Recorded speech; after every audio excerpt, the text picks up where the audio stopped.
अस्सलाम वालेकुम। आज हम बात करेंगे, एक ड्रामा लेटेस्ट चल रहा है आपकी इज्जत, जिसमें खास कर एक करेक्टर को आज हम डिस्कस करते हैं जो कि माँ का करेक्टर है और वो सानिया सईद जो है वो परफॉर्म कर रही हैं। अच्छा, आपने नोट किया होगा कि अभी सानिया सईद है वो अपने बेटे की दूसरी शादी के ऊपर खुश नहीं है। दिल से वो भी नहीं चाहती कि उसका बेटा जो है वो दूसरी शादी करे, लेकिन वो उसको रोक भी नहीं पा रही है।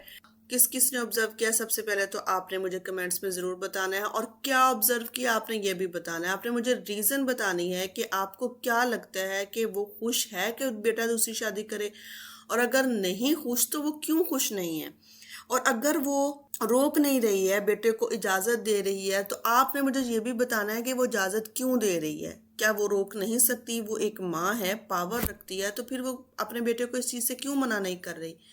इवन कि आपने नोट किया होगा कि उसने सिंगल टाइम भी अपने बेटे को इस बात के लिए मना नहीं किया। दबे अल्फाज में इनडायरेक्टली उसने जो है वो बेटे को ये कहा है कि बहनें कह रही हैं कि सोच लो, लेकिन उसने डायरेक्ट ये बात नहीं कही कि बेटा मेरा दिल नहीं मानता या मैं इस चीज़ के लिए एग्री नहीं हूँ। तो ऐसा क्यों है? हम ऐसा क्यों करती हैं? ऐसी क्या मजबूरी एक माँ के लिए होती है कि वो अपने दिल की बात जो है वो अपने बेटे को नहीं कह पाते।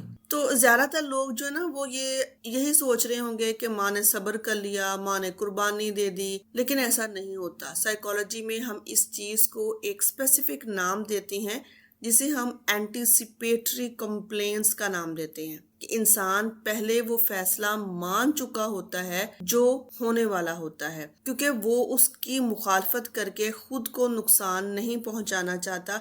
उसे पता होता है कि मैं अगर इसके ऑपोजिट भी चला जाऊं तो मुझे कोई फायदा नहीं, मेरी कोई बात नहीं मानी जाएगी। अब खुद देखिए, जो माँ का करैक्टर कर रही हैं सानिया सईद, अगर वो मना कर देती तो क्या बेटा शादी से रुक जाता?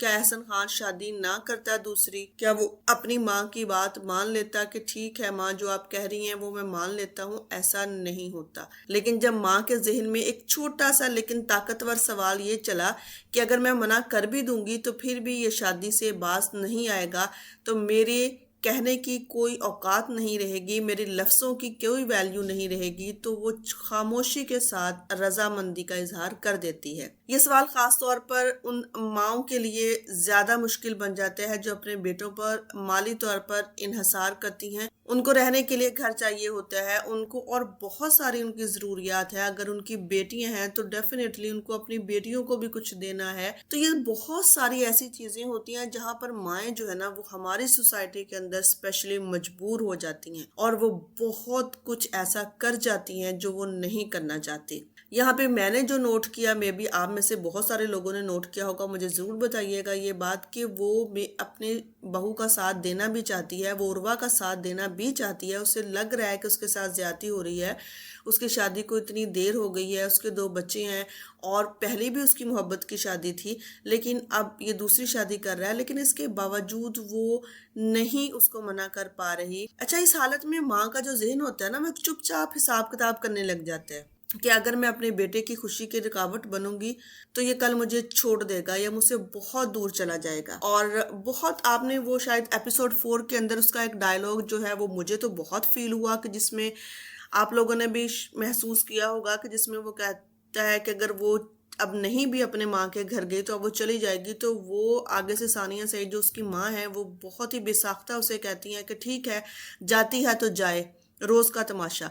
मतलब कि एक बंदी जिसने उस घर को इतने साल दिए, हम कैसे उसके बारे में एक सेकंड के लिए जो है वो इतना बड़ा सेंटेंस कह देते हैं कि ठीक है जाती है तो जाए, हालांकि उसे पता है कि यहाँ गलती जो है वो मेरे बेटे की है। अगर कोई ज्यादती कर रहा है तो मेरा बेटा कर रहा है, लेकिन ऐसी कौन सी ताकत होती है जो उस माँ को मजबूर करती है कि वो गलत को गलत और सही को सही नहीं कह सकती। अच्छा, इस बिहेवियर का एक और पहलू भी है जिसे हम साइकोलॉजी में लर्नड हेल्पलेसनेस का नाम देते हैं।